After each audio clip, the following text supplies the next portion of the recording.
সবাইকে নতুন পয়লা বৈশাখের শুভেচ্ছা নিয়ে আজকের ভিডিওটা স্টার্ট করছি। এখন বাজে ভোর 5টা।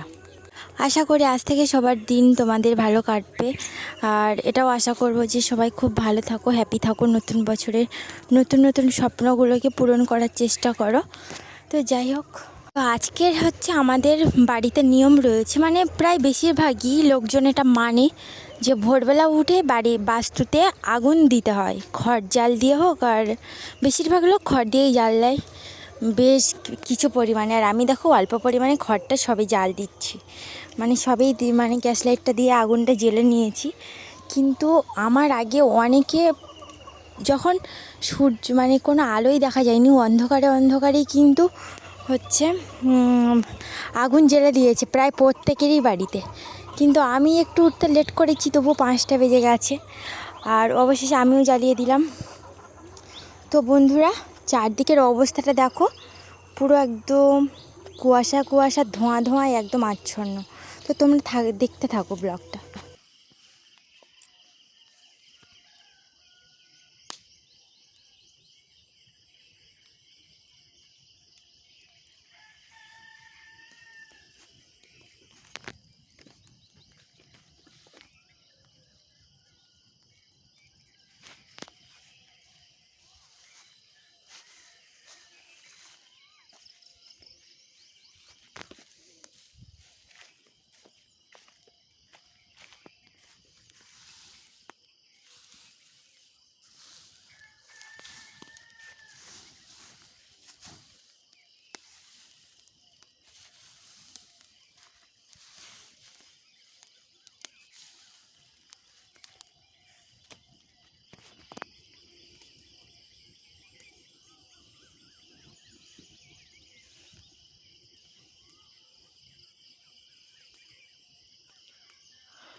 বসে চলে এলাম বাড়িতে, আর দেখতেই পেলে বাজারে মাছ খাসি সব কিছুই মানে ফেলছে আর কি।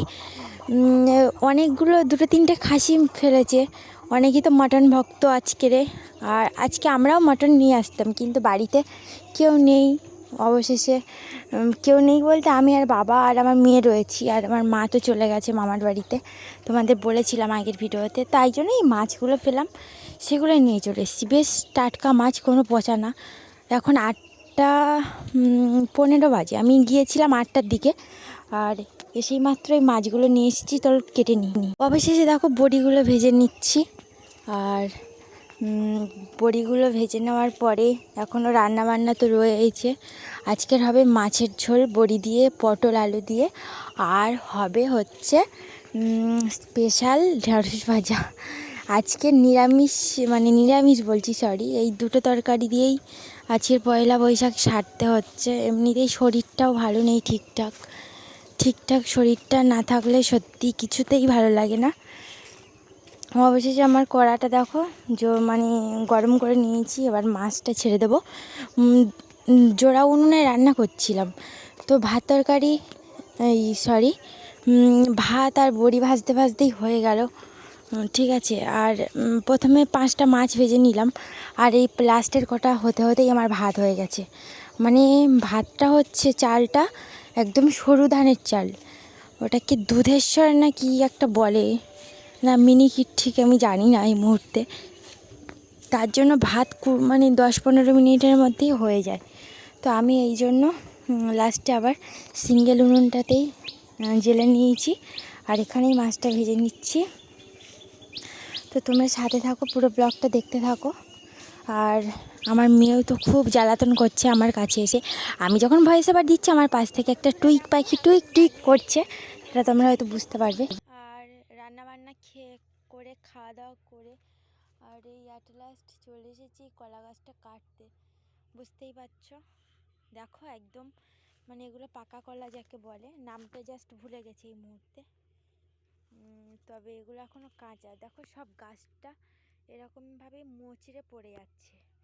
গত দিনের একটা ভিডিও তোমরা হয়তো দেখেছো, যে আমিও গাছ কাটছিলাম, আগের দিনে ওগুলো দানা কলা ছিল, রান্না করে খেতে হয় ওই কলাগুলো। আর এগুলো দেখো পাকা কলা।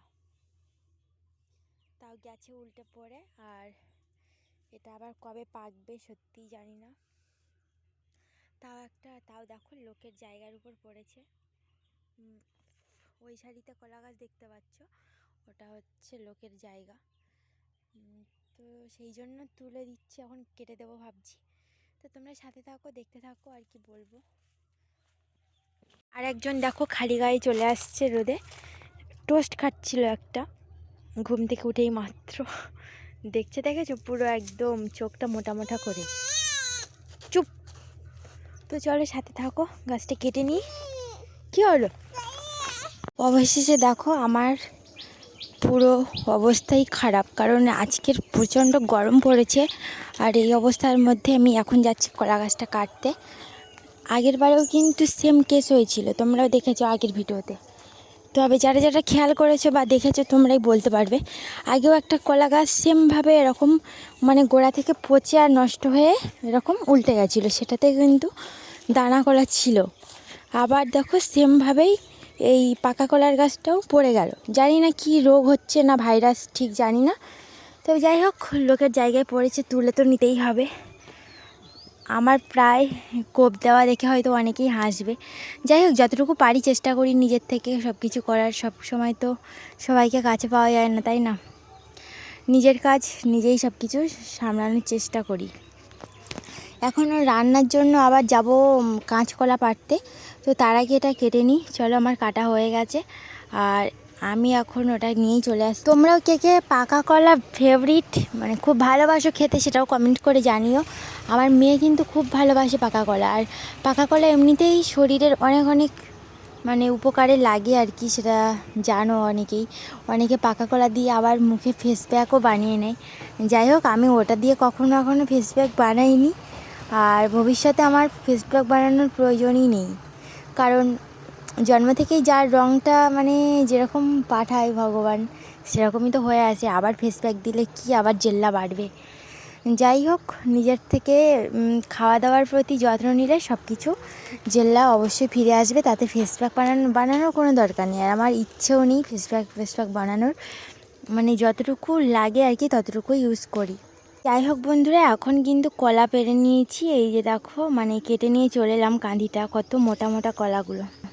তো ফাইনালি দেখতেই পেলে কলাটা পুরো মানে কেটে নিয়েছি। ভীষণ মানে খুব ভালো সাইজ হয়েছে আর কি। তো পেকে গেলে আরও সুস্বাদু লাগবে। তো এই দেখো, হাতে দেখো একটা ভীষণ লম্বা একটা লাঠি, আর নিয়ে চলে যাচ্ছি এখন আরেক জায়গায়। মানে এই সাপ, কিন্তু সাপ এই থাকতে চায়, সাপ ওই ঘাসের মধ্যে, তাড়াতাড়ি আয়। যাই হোক, চলে যাচ্ছি এখন কাঁচকলা পাড়তে লাগবে।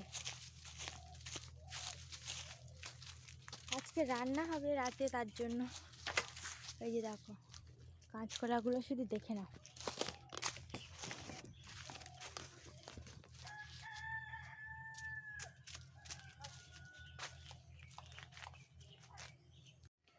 এই যে দেখো, বেশ বড় বড় কাঁচকলা হয়ে গেছে, পুরো খাওয়ার মতনই, একদম পোক্ত হয়ে গেছে।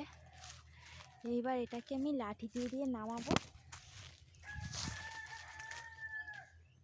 এপাশ থেকে অন্ধকার আসছে, কারণ রোদটা ওদিকে, তো ওই জন্য। ঠিক আছে, তোমরা সাথে থাকো। তো আমাদের বাড়িতে চারদিকে কিন্তু কলা গাছে ভর্তি। মানে ফার্স্ট টাইম এমন একটা সময় ছিল না বাড়িতে একটাও কলা গাছ ছিল না, তার জন্য আমরা অনেকের মানে প্রায় সময় বাজার থেকে কিনে নিয়ে আসতাম। তবে আমাদের গ্রামের দিকটা তো বেশিরভাগ লোকের বাড়িতে কলা গাছ, তো অনেক বাড়িতে কলা গাছের চারা মানে নেওয়ার জন্য বলা হয়েছিল, তবে দিচ্ছিল না। তারপরে হঠাৎ করে একটা দিদির বাড়ি থেকে নিয়ে এসেছিলাম, আজ থেকে 7-8 বছর আগে। তো তারপর থেকে মানে যেখানে যেখানে বসিয়ে দিয়েছিলাম সেখান থেকেই মানে চারা হতে হতে পুরো একদম সারা বাড়িতে কলা গাছ, যেখানে সেখানে তোমরা শুধু দেখতেই পাবে কলা গাছ।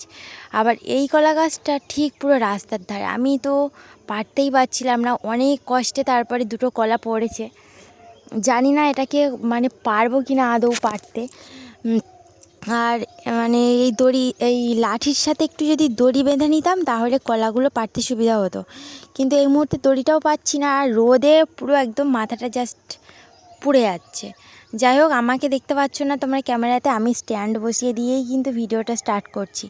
তো যা কিছু করি আমি তোমাদের শেয়ার করি, কিন্তু স্ট্যান্ড হোক, আর আমার তো এমনিতে কেউ জানোই আমার কেউ হচ্ছে ভিডিও করার মতো কেউ নেই, ক্যামেরা ধরে দেওয়ার মতন। তো আমি যতটুকু নিজের থেকে পারি চেষ্টা করি বন্ধুরা। তো আজকের আমার ব্লগটা কেমন লাগলো প্লিজ কমেন্ট করে জানিও, আর ভালো লাগলে অবশ্যই একটা করে লাইক করে দিও, আর চ্যানেলটিকে সাবস্ক্রাইব করার রিকোয়েস্ট করছি সবাইকে। যারা যারা এখনও আমার চ্যানেলে নতুন অবশ্যই আমার চ্যানেলটিকে সাবস্ক্রাইব করে দিও। তো চলো, আমি কলাটা নামিয়ে নিয়েছি, তবে লাস্ট পর্যন্ত একটা পারছিলাম না, এইভাবেই 2-3টে পেরে নিয়েই চলে যাব আর গিয়ে রান্নাটা বসিয়ে নেবো। তো আজকে শরীরটা ঠিকঠাক ছিল না, তার জন্য আমি আর ব্লগটা কন্টিনিউ করতে পারিনি। তো তোমাদের কাছে তোমরা সবাই পয়লা বৈশাখ আশা করি ভালো কাটিয়েছো বা কাটাবে বা কাটাচ্ছ। যাই হোক, এই ব্লগটা কিন্তু কদিন পরেই পাবে পয়লা বৈশাখের, কারণ আমার আরও ভিডিও না গ্যালারিতে মানে ভর্তি হয়ে রয়েছে, সেগুলো আগে আপলোড দেব, তারপরে দেব পয়লা বৈশাখের ভিডিওটা। তো কেমন লাগলো প্লিজ কমেন্ট করে জানিও। তো